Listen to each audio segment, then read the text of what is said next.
우리가 많이 상고했던 이 말씀이죠. 오병이어의 기적의 역사는 마태, 마가, 누가, 요한에 다 기록되어져 있는 말씀이고요. 어찌 보면 그만큼 또 우리에게 은혜가 주는 말씀이니까 성령께서 감동하셔서 각 복음서마다 다 기록하게 하신 뜻도 있다 싶지요. 이런 걸 이제 빵 5개, 물고기 2마리로 5,000명이나 먹인 것을 바로 기적이라 그러지 않습니까? 기적을 왜 주님께서 행하셨는가? 첫째는 예수님이 하나님이심을, 구세주 하나님이심을 증거하는 거지요. 그렇기 때문에 기적을 행할 때마다 얼마나 많은 사람들이, 물론 뭐 인간적인 생각으로도 그렇고 또 구원을 사모해서도 하지만 많은 사람들이 주님을 따르게 되지 않습니까? 하나님이심을 증거하는 거지요. 그리고 그 기적은 또 우리를 위한, 우리에게 이렇게 풍성한 은혜를 주시는 하나님의 선하신 뜻이 계신 것이죠. 오늘 여기 말씀 살펴보니까 이제 이렇게 이제 성경에 이렇게 마태, 마가, 누가, 요한 이렇게 해서 비교한 그런 이제 책들도 있고 성경들도 있고 그래요. 우리도 연대기 성경이라고 보면 거기에는 이렇게 연대기적으로 해서 내용들을 이렇게 모아서 이렇게 해놓은 건데, 마태, 마가, 누가에서는 이제 그 오병이어의 기적을 행하신 곳이 빈들이었고 이제 해가 저물어가는 그러한 곳에서 이렇게 그러한 일들을 행하였고, 또 제자들이 저들로 하여금 이제 굶주려서 이제 이렇게 어려운 가운데 있는 데 가서 각자가 사 먹게 합시다 하는 이제 그러한 말씀들, 구절들이 나오는 걸 볼 수 있는데, 요한복음에서는 뭐 저물고 빈들이다 가서 사 먹게 하소서, 좀 그런 어떤 좀 이렇게 좀 급박한 그러한 그 내용들이 기록되어져 있지 않고 읽은 대로 바로 오병이어의 기적을 행하시면서 오히려 사람들의 이름이 빌립, 뭐 안드레, 또 소년의 그 기사들이 이렇게 나오는 거 볼 수 있습니다.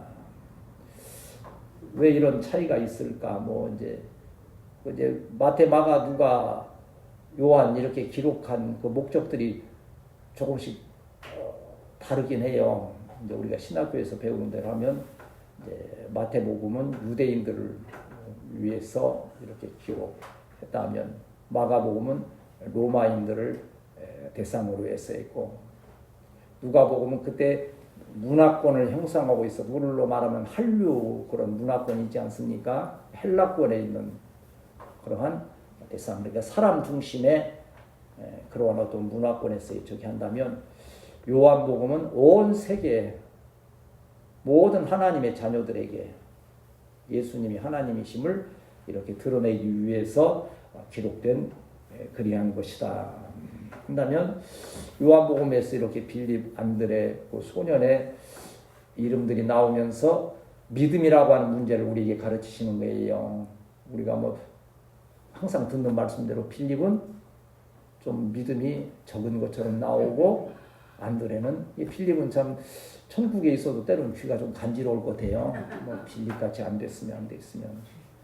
근데 빌립도 얼마나 귀하게 쓰임 받았습니까? 빌립의 그런 과정이 있기 때문에, 그러니까 빌립은 잘못됐고 안드레는 잘했다 그러면 그건 좀 모순이 있는 거지요. 다 귀한 하나님의 또 성도요, 예수님의 제자들인데, 우리의 영적 상태가 빌립과 같은 영적 상태가 있다가 안드레와 같은 영적 성장으로 나아가는 그런 방향에서 지혜롭게 생각을 해야지, 누구는 틀리고 누구는 옳고 양분법적으로 생각하는 것은 그리 지혜로운 일이 아니다 하는 것을 이렇게 말씀을 통해서 볼 수 있는데, 여기 보면 그 빌립의 믿음, 또 안드레의 좀 더 이렇게 향상된 성장한 믿음, 그 가운데 우리는 이름도 모르지만 그 한 소년이 그 빵과 이렇게 생선을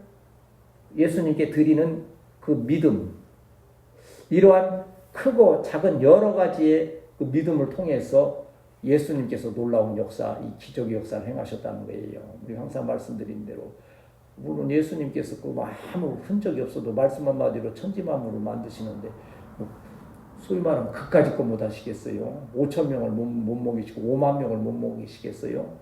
그러나 예수님은 분명 우리의 믿음을 통해서 어린 소자와 같은 그 작은 것을 통해서 큰 역사를 이루심을 인하여서 우리에게 그 작은 믿음이 큰 역사를 이룬다.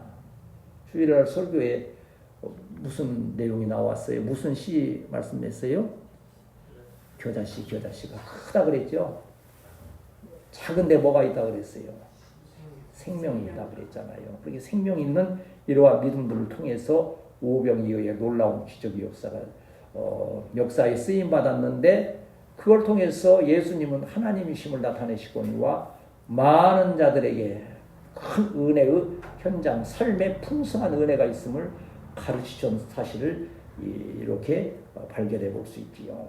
이러한 한번 따라합시다. 주여, 주여, 이 밤에 영적으로 충만하게 하옵소서. 수요 저녁 강연 설교로 속도를 좀 오늘 15절까지 하면 좀 많아요. 분량이 사실은 한 8절 정도 이렇게 하면 딱 맞겠던데 한 단락을 전체로 하다가 보니까 이렇게 되기도 하고 좀 길기도 하고 짧기도 하고 한데 제가 이제 설교를 계속 이렇게 준비 일주일에 2편씩 이제 수요 저녁하고 이제 주일이니까 이렇게 하고 설교가 끝난 것은 설교 완료해서 다른 그 파일에다가 또 저장을 딱 해놓고 그 다음에 이제 아직 그동안 안 했던 거 이제 그렇게 정리가 안 된 것도 거기서 뽑아서 하고 특별한 절기 때 같은 때는 이제 작년에 했던 거, 재작년에 했던 것도 하지만 일반적으로는 완료에 들어간 것은 가능한 안 꺼내고 새로이 하는 것을 꺼냈는데 요즘 제가 하는 부분이 에스겔서를 지금 가고 있는데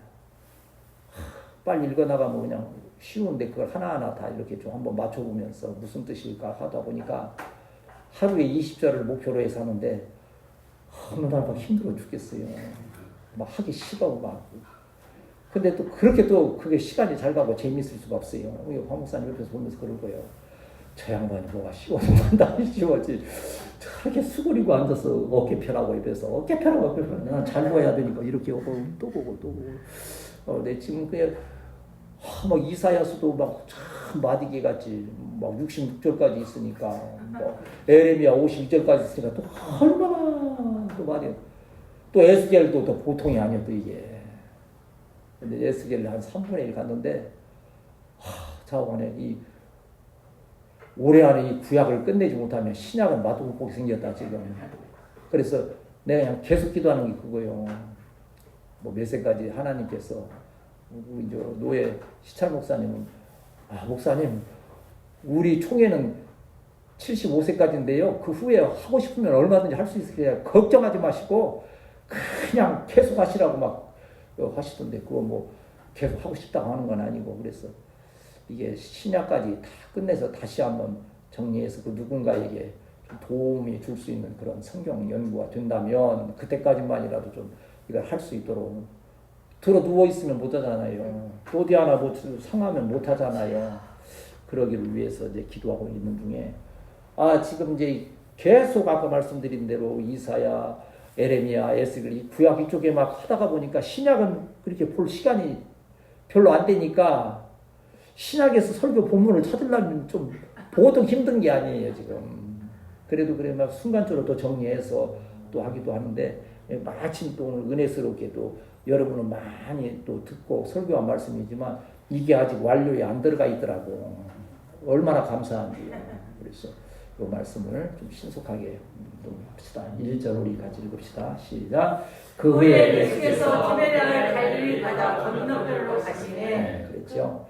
티베리아라고 하는 이 지명은 이제 이 헤롯이 그 티베리우스라고 하는 로마의 황제를 기념하기 위해서 티베리우스라고 하는 그 이름을 거기에 그 지역에 붙였으니까 그걸로 볼 때에 우리나라도 지명에 따라서 옛날 일본식 지명이 지금도 많이 남아서 그걸 고쳐야 된다면서 많이 바꿨잖아요. 한국 이름으로. 그런 흔적들이 사실은 있었던 동네지요. 그 티베리아 지역의 갈릴리 바다. 갈릴리 바다라면 여러분 뭐 그 사역의 현장이었던 것을 잘 아시니까 건너편으로 가셨다. 이제 왜 이때 갈릴리로 가셨는가 하면 이 앞쪽에 보면 세례 요한이 이렇게 목베임을 당하는 그 정말 이제 예수님께도 위기가 닥쳐오는 그러한 때가 된 거예요. 그래서 그 목베인 그 현장 예루살렘을 잠깐 떠나가시는 거예요. 이건 예수님 무슨 뭐 칼날이 두려워서가 아니고 그들을 이길 능력이 없어서는 게 아니에요. 그리고 그러잖아요. 마귀를 어떻게 해야 되느냐. 피할 때는 피하지만 싸울 때는 싸우고 하는 그런 것처럼 예수님은 지금은 공생애를 진행하셔야 될 때이기 때문에 하나님께서 정하신 때까지는 스스로 어떠한 위험한 가운데에나 죽으시는 가운데 십자가에 나아가실 수 없는 거예요. 3년 6개월이라는 그 시간이 하나님께서 정해 두신 시간이기 때문에 그때까지는 효과적으로 여러분도 하나님께서 주신 기회 가운데 잘 복음 전하고 또 여러분 삶을 잘 행하여 갈 수 있도록 영성관리, 건강관리, 정신관리를 잘하는 우리 교회 성도들이 되어야 할 줄 믿습니다.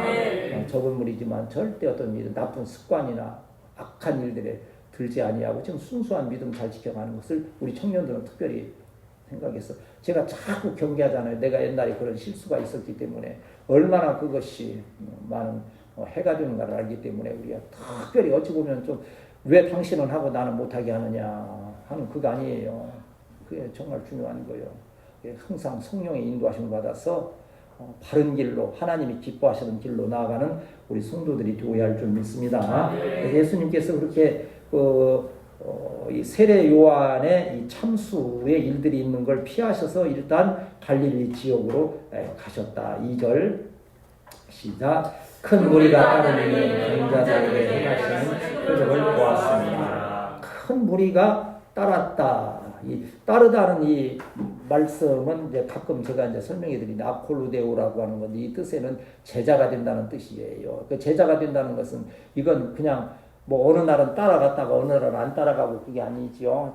제자가 된다는 뜻은 열성적으로 내 모든 것을 뒤로 하고 예수님이 그 베드로와 안드레, 야고보, 요한에게 나를 따르라 할 때에 아버지도 뒤로 하고 그물도 버려두고 따랐던 것처럼 전적으로 따라가는 건데 여기 있는 자들이 그렇게 제자가 되듯이 예수님을 따라갔는데 무엇 때문에 따라갔다? 병든 자를 고치시는 이런 표적을 보고 따라갔다. 여기에 이제 은혜스러우면서도 함정이 있는 거죠. 말씀을 듣고 은혜 받아서 따라갔다 하면 이게 이제 참 좋은 믿음, 열매 있는 믿음이 되는데 병든 자를 고치시는 것을 보고 따라갔다는 것은 그 중에 많은 자들이 또 떠나갈 가능성이 더 많은 거예요. 병 고치는 일이 없고 기적이 일어나지 않으면 그러니까 우리는 예수님께서 행하시는 기적의 일들을 또 감사함으로 체험하거니와 저는 여러분이 예수님의 기적을 체험하시기를 축복합니다. 그러나 그를 넘은 말씀의 은혜가 항상 함께하는 우리 교회 성도들이 되어야 할 줄 믿습니다. 3절 4절을 읽습니다. 시작. 예수께서 산에오르사 제자들과 함께 보게 하시니 마침 유대인 명절이 그랬죠.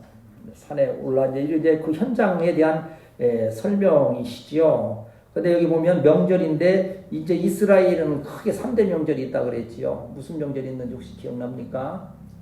6월절, 그러니까 그걸 무교절이라고도 하고 초실절이라고도 하는 절기예요. 그 다음 두 번째는 무슨 절기요? 맥주절, 수장절은 맨 마지막이고 맥주절, 오순절, 칠칠절이라고 하는 절기가 있어요. 또 가을의 마지막 절기는 수장절, 장막절, 초막절이라고 하는 그건 뭐 지금 다 설명드릴 수 없고 거기에는 이제 영적인 뜻도 있고 농사짓는 그 사회적인 뜻도 있고 하나의 관습적인 뜻도 있고 하는 이러한 부분들이 있는 거죠. 그런데 6월절은 특별히 뭐가 여러분 연관이 있습니까? 6월절 그러면 뭐가 가장 그렇지? 피 흘리신 어린 양. 그러니까 예수님이 십자가 치실 때에도 그 절기가 어느 절기라고 그랬어요? 6월절이에요. 항상 6월절은 십자가에 달리신 우리 예수 그리스도 어린 양 되신 예수 그리스도의 피 그때가 가까웠을 때 이 오병이어의 기적의 역사가 일어났다는 것은요. 거기 나누어진 빵이 바로 누구를 상징한다 볼 수 있는 거예요? 예수님 육신을 나누신 것처럼 우리가 성경을 읽고 이렇게 말씀을 드릴 때 항상 이중적인 생각을 잘 해석을 해야 돼. 하나는 먼저 영적으로 이것이 무슨 뜻인가? 하나님이 이걸 영적으로 우리에게 어떻게 말씀하시는가? 그 다음에 이것을 우리의 삶 가운데 어떻게 적용되어야 하는가? 전에 우리 아이들 기도하면 꼭 이 말씀이 생활에 적용되게 해주세요. 적용되게 해주세요. 하고 아주 열심히 기도했었는데 그렇지요. 영적인 하나님 말씀에 깨달음이 있고 여러분 삶에도 잘 적용되는 역사가 있어야 될 줄 믿습니다. 그러면 이제 예수님께서 6월절에 이러한 오병이어의 기적으로 몸을 나누신 것처럼 빵을 나누셨다면 마찬가지로 나도 한번 따라합시다. 주여 나도 6월절에 빵이 되게 하옵소서. 예수님 우리 위에 나눠주셨으니까 우리도 가서 우리를 빵으로서 복음을 나누어야 되는 사명이 또 이 가운데 있다고 하는 거예요. 그래서 예수님께서 오늘 여기 1절에서 4절까지 읽었지만 예수님의 복음 사역이 계속 진행되는 거예요. 그래서 사도행전 10장 보시면 우리 사도행전 10장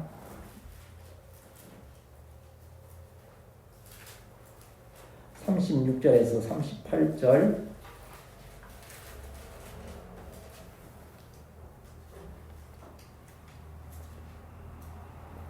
같이 읽습니다. 시작. 만유의 주 되신 예수 그리스도로 말미암아 화평의 복음을 전하사 이스라엘 자손들에게 보내신 말씀 곧 요한이 그 세례를 감수한 후에 갈릴리에서 시작하여 온 유대에 두루 전파된 그것을 논의하려니와 하나님이 나사렛 예수에게 성령과 능력을 기름을 부으셨음에 그가 두루 다니시며 선한 일을 행하시고 마귀에게 눌린 모든 사람을 고치셨으니 이는 하나님이 함께 하셨습니다. 아멘. 6월절에 오병이어의 기적의 역사를 행하신 것처럼 그 빵 되신 그 예수님의 그 빵 나눔이 여기에는 지금 선한 일을 행하시고 마귀에게 눌린 사람을 고치시는 사역으로 계속 오병이어의 기적의 역사가 진행되었다고 하는 거예요. 오병이어의 기적의 역사가 5월 성장의 달로 정한 우리 교회 가운데에도 성장이 가는 나누는 빵을 나누듯이 확정되고 성장하는 귀한 역사가 있게 될 줄 믿습니다. 5절 같이 읽겠습니다. 5절 시작. 예수께서 눈을 들어 큰 무리가 자기에게 오는 것을 보시고 빌립에게 이르시되 네가 어디서 떡을 사서 이 사람을 먹이게 하시니 그랬죠. 이제 우리가 알고 있는 오병이어의 본문의 말씀들이 나오지요. 많은 무리들이 왔다. 왜 기적 행하는 거 왔다 그랬지 않습니까? 근데 빌립에게 물으셨다는 거예요. 빌립이라고 하는 말의 뜻은 그 이름의 뜻은 말을 사랑하는 자라 그런 뜻이에요. 그래서 이제 이런 이름도 제가 이제 성경 연구하면서 그 성경에 나오는 이름 하나하나를 다 그 뜻이 뭔가를 다 지금 적고 있어요. 또 그 이름 아무것도 아닌 거지만 거기에도 또 거기에서 목사님들이 이렇게 설교를 창세기부터 쭉 해가면서 제일 어려운 데가 역대기라 그래요. 몇 장씩 그냥 사람 이름만 계속 나오니까 그냥 누구의 아들 누구의 아들 누구의 아들 그 설교하려면 참 어렵잖아요. 그럴 때 이제 이름의 뜻 가지고 이제 이렇게 또 하기도 하고 할 수 있는 건데 빌립 이름 뜻이 뭐라고 그랬어요? 말을 사랑하는 자. 말을 사랑하면 인간적으로 볼 때 멋있는 사람이겠어요? 멋이 없는 사람이겠어요? 멋있는 사람이겠지. 당시에는 나귀 타고 예수님도 나귀 타고 다니셨는데 말을 탄다는 것은 이 개선장처럼 말을 사랑해서 이렇게 한다는 것은 그게 빌립은 아마 인간적으로 멋있는 생각과 그런 생활을 할 수 있는데 그런 사람에게 뭐가 좀 부족할 가능성이 많아요? 믿음이 부족할 가능성이 겉멋들면 믿음이 좀 이제 하는데 그건 제 상상이에요. 절대 빌립이 그런 분이었다고 확정을 하지 마세요. 아까 말씀 선입관까지는 안 되고 그래서 예수님이 그러한 또 질문을 하실 수도 있었겠다. 어떻게 하면 좋겠냐 하는데 왜 이렇게 물으셨어요? 6절이 이제 그 물으신 그 이유가 있지요. 자, 6절 읽습니다. 시작. 이렇게 말씀하시는 신이 어떻게 하시는지 아시고 빌립을 시험하고자 하십니다. 그렇죠. 어떻게 하실지를 알았다. 이것은 무슨 뜻일까요? 예수님은 미리 다 계획이 있으시다는 거죠. 그리고 그뿐만 아니라 빌립이 어떻게 대답할 거라는 것도 다 알고 계신다는 그거지요. 예수님은 우리가 자꾸 뭐 이렇게 하다 보면 예수님, 부처님, 또 무슨 마호메트, 동일하게 자꾸 이렇게 놓는데 아니에요. 한번 따라합시다. 예수님은 하나님이시고, 그 외에는 다 뭐예요? 사람이요. 하나님이라는 것은 뭐요? 어떤 분이 창조주. 사람은 뭐요? 아무리 똑똑하고 잘났어도 피조물인 거예요. 그러니까 비교하고 할 것이 아닌 거예요. 예수님은 하나님이시고 우리의 온전한 구원의 은혜임을 믿습니다. 네. 우리가 믿는 것이 그 믿음이 얼마나 귀한 것인지요. 다 아시고 빌립을 시험하셨다 그랬어요. 이게 우리 시험했다 하니까는 꼭 나쁜 의미로 시험한다면 나쁜 의미로 세상에 뭐 시험 보는 거 좋아하는 사람 있어요? 옛날에 우리 교회 제가 다니던 목사님이 그런 얘기 하시더라고요. 세상에 공부하기 좋고 시험 보기 좋다는 사람은 정신 좀 이상한 사람이라고. 공부하고 시험만 보는 건 다 힘들고 어려운 거 하기 싫은 거라고. 근데 어떤 사람은 또 좋아하기도 할 수도 있어요. 공부 열심히 해서 이번 좋은 성적 나올 것 같으면 시험 볼 때 또 기대되고 얼마나 또 설레고 그리 하겠어요. 준비가 좀 덜 됐다 생각하니까 힘들고 하지. 그런데 성경에 나오는 이 시험이라는 뜻에는요, 한두 가지의 뜻이 아니에요. 여러 가지 뜻이 있는데, 첫째는 시험에 들기, 그를 무너뜨리기 위해서 유혹하는 시험이 있는가 하면 그 믿음을 강화시키고 믿음을 북돋우고 새롭게 하시기 위해서 하시는 시험들, 그건 훈련이 있는 거예요. 하나님 우리를 망하게 하시려고 시험하고 유혹하시는 것이 아니라 우리를 훈련시키셔서 더 귀히 쓰시려고 테스트하시고 훈련시키시는 시험으로 우리 함께 하심을 믿습니다. 그러면 환난과 핍박 중에도 성도는 믿음 지키고 기쁘고 감사할 수 있는 거예요. 우리가 좀 어려운 시간들을 좀 겪었지만 잘 인내할 수 있었던 건 뭐요? 감당할 시험밖에는 주신 일이 없고, 또 시험 당할 즈음에 피할 길을 내사 능히 감당하게 하시는 그 은혜로 지금까지 행하여 왔지 않습니까? 시험하시되 빌립을 망하게 하시고자 하는 것이 아니고 그의 믿음을 확인하시고 북돋우시는 거예요. 7절 읽습니다. 시작. 빌립이 대답하되 각 사람으로 조금씩 받게 하시라고 200데나리온의 떡이 주었느니라. 이게 좀 미안한 얘기지만 이 빌립이 어찌 보면 나하고 좀 비슷한 스타일인 것 같아요. 머리가 확 돌아가잖아요. 그 모인 사람 다 머릿속 대충 짐작해서 5,000명 이거 먹이려고 그러면 빵이 어느 정도 필요하겠다. 사서 오면 얼마나 들까. 벌써 200데나리온은 계산이 금방 나오는 것은요. 보통 아까 우리 점심 먹으면서 우리 믿음이 아까 뭐 때문에 내가 그랬죠? 계산이 좀 약하다 했던 게 뭔 얘기하다 그랬어? 아까 얘기하다 그랬잖아. 5,000명이 1,000원씩 하면 엄청난 돈처럼 얘기를 오길래 그거에 500만 원밖에 100만 원밖에 안 돼 그랬더니 깜짝 놀라면서 그것밖에 안 돼요. 그러니까 이렇게 예찬이가 계산은 금방 할 것 같은데 또 그런 얘기도 하고 했는데요. 우리 현장에서도 이렇게 계산하다가 이렇게 계산 빠른 사람들은 겐또가 빠르다. 일본말로 겐또가 빠르다 그래요.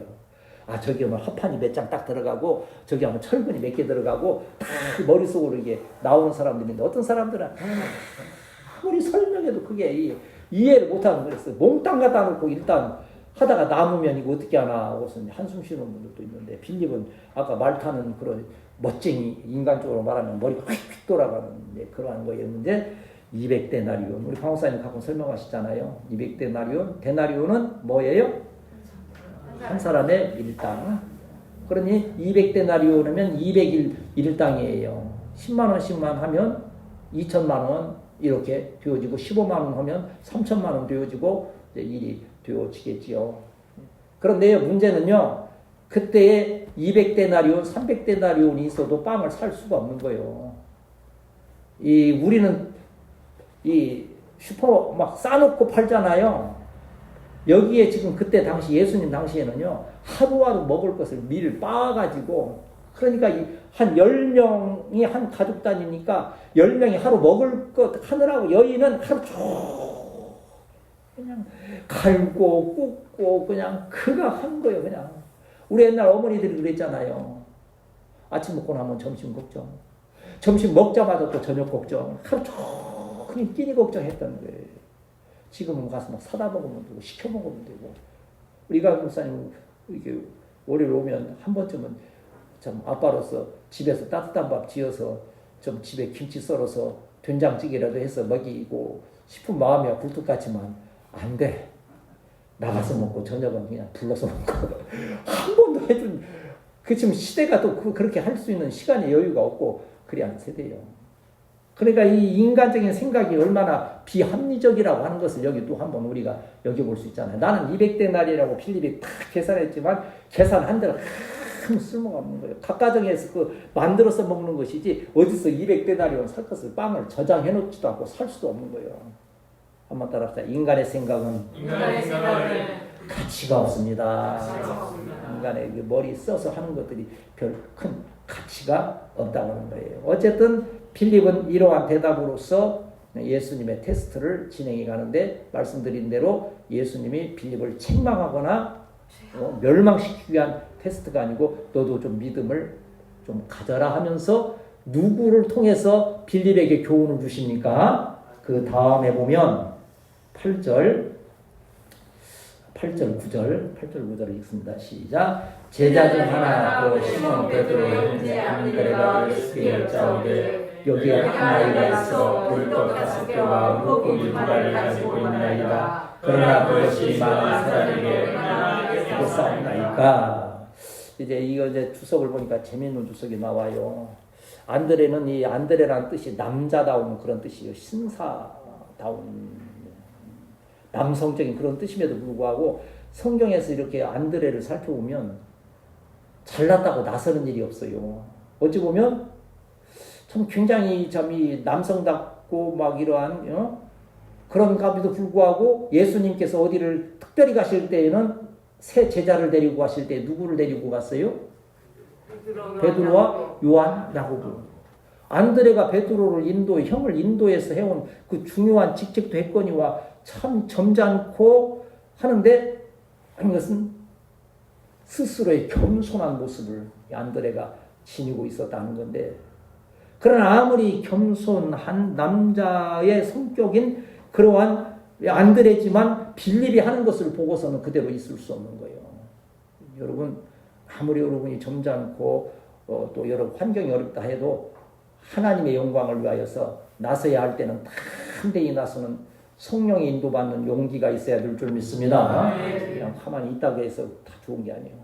의로운 분노로 의로운 또 심지어는 우리 여자분들은 뭐라 그래요? 의로운 바가지로 주님의 뜻을 그렇게 거세게 부딪히지 않고 담대히 하지 않았으면 부모와 형제가 주님께로 돌아올 수 있겠습니까? 한 가정이 또 형성될 수 있으며 그 과정을 또 진행해 갈 수 있겠습니까? 담대하니 안드레와 같이 정말 위기에서는 담대히 나설 수 있는 이러한 믿음에 그래서 빌립에게 예수님은 안드레를 통해서 교훈을 주시거니와 그 역사가 진행되게 하시는 건데 여기에서 물론 안드레의 한계도 있어요. 이 많은 사람에게 얼마나 되겠사옵나이까. 그러니까 이 뜻은 어찌 보면 안 됩니다라는 의미도 있지만 안 되지만 한번 따라합시다. 나로서는 안 되지만 예수님은 하실 수 있습니다. 그러니까 오병이어 빵 5개 물고기 2마리만 눈앞에 본다면 절망이지요. 아무것도 깜깜해 보이지 않는 거예요. 그런데 그게 예수님의 손에 들어갔을 때에는 역사가 이루어진다는 것을 안드레는 지금 주님께 고백하는 거지요. 10절 11절 같이 읽습니다. 시작. 예수께서 이르시되 이 사람들과 함께하라 하시니 그 세대가 많으리라. 사람들이 알지 수가 5천 명쯤이더라. 예수께서 떡을 가져 식사하시니 우리도 그렇게 은혜로 주시니라.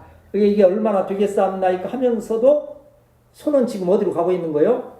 자기가 지금 아이에게 이제 물고기 2마리, 빵 5개를 받았어요. 이게 얼마나 되겠사옵나이까 하면서도 자기가 끌어안는 것이 아니고 어떻게 이것을 예수님께 드리는 거지요. 너무 사소한 것을 우리 방사님 많이 설교하시는 게 이제 사르밧과부의 그 조금 남은 밀가루처럼 이것을 예수님의 손으로 넘어가는 거예요. 나의 모든 짐을 누구에게 맡기는 거예요? 예수님께 내어 맡기는 거지요. 이것은 믿음인 거예요. 믿음 없이는 결코 이루어질 수 없는 거지요. 그래 이제 마가복음 누가복음 이쪽에 보면 예수님께서 50명씩 100명씩 앉혀 이렇게 앉으라 했는데 그 사람들이 야 50명 앉아 100명 앉아 있을 때 배고파 죽겠는데 무슨 50명 100명이야 빨리 내놔 하고서 그냥 떼거지로 있으면 광화문 시위하는 것처럼 난리가 나겠죠. 근데 성경에 보면 50명 앉으라면 50명 앉고 100명 앉으라면 하나님의 능력은 믿음의 순종을 통하여서 아름다운 역사가 진행됨을 믿습니다. 그래서 그 표현을 이렇게 좀 이렇게 아름다운 표현으로 하면 꼭 꽃송이가 모여 있듯이 그들이 앉았다. 그래. 그 모여 앉아 있는 모습이 꼭 꽃처럼 꽃처럼 아름답게 막 성질내면서 앉아 있으면 그게 꽃처럼 보이겠어요? 독사처럼 보이지? 근데 순종하는 마음으로 말씀에 은혜 받으니까 그냥 순종하고 앉는 그 모습이 꼭 꽃처럼 보였던 거지요. 우리 교회 예배 드리는 모습이 이처럼 그때 베세다 들녘에 앉아 있는 꽃송이들처럼 아름다운 모습으로 예배드리는 우리 성도들이 되어야 할 줄 믿습니다. 예수님께서 떡을 가져 축사하셨다. 이 유카리스테오라고 하는 이것은 감사했다. 그런데 이제 마태복음 이쪽에서 보면 율로게오라고 하는 말씀을 써요. 그건 또 찬양하고 축복했다. 그런 뜻인데 그러면 어떻게 했다는 거예요? 예수님은 그 빵과 물고기를 가지시고 감사하시고 찬양하셨다. 한번 더 합시다. 감사와 찬양의 역사를 일으킨다. 우리 교회가 참 그런 면에서 소망이 있는 거예요. 여러분 찬양하고 감사하잖아요. 하나님께 범사에 감사하면서 그냥 감격스럽게도 그냥 자기들이 식대내서 밥 먹는데도 감사합니다. 저한테 감사하다는데 내가 사실은 또 감사한데 그래도 감사한 거예요. 또 주의 종의 손을 통해서 축사하고 또 나누고 주니까 또 그걸로 여러분도 믿음 안에서 감사하고 그런 성도들이 있으면 또 감사하고 그래서 우리는 또 찬양으로 승화시키고 이러한 가운데 오병이어의 기적의 놀라운 역사가 함께 하심을 믿습니다. 성경에 보면 참 오병이어처럼 보잘것없는 인물들을 하나님께서는 크게 쓰시는 거예요. 우리가 뭐 설교 시간마다 거의 예를 드는 분이 누굽니까? 설교 시간에 예가 가장 예를 많이 드는 분이 성경에서 누굽니까? 요셉을 취한 참 사실은 고난을 오병이어 같잖아요. 너무 참 빈약하고 한데 하나님께서 그를 5,000명만 보겠습니까? 애굽의 온 백성과 이스라엘의 자기의 모든 민족을 살리는 놀라운 5,000명만 600만 명도 있잖아요. 그 수요가 나중에는 200만 명이라고 할 수 있는 이게 장정만 60만 명, 5월 하면 출애굽 때 200만 명이라 추산되는 그러한 들이 먹고도 남을 수 있는 그러한 오병이어의 기적의 역사. 우리 오늘 이 밤에 우리 집사님과 우리 청년들도 예수님 손에 쥐어진 오병이어가 되시기를 축복합니다. 그래서 여러분 중에서 많은 자들이 빌립보서 4장 6절에도 이리 말씀하지 않습니까? 우리 빌립보서 4장 6절은 다 이제 외우는 말씀이기도 하고 또 찾는 분은 찾아야 되기도 하겠습니다. 6장 빌립보서 4장 6절 7절 시작. 아무것도 염려하지 말고 다만 모든 일에 기도와 간구를 구할 것을 감사함으로 하나님께 하리라. 그리하면 모든 지각에 뛰어난 하나님의 평강이 그리스도 예수 안에서 너희 마음과 생각을 지키시리라.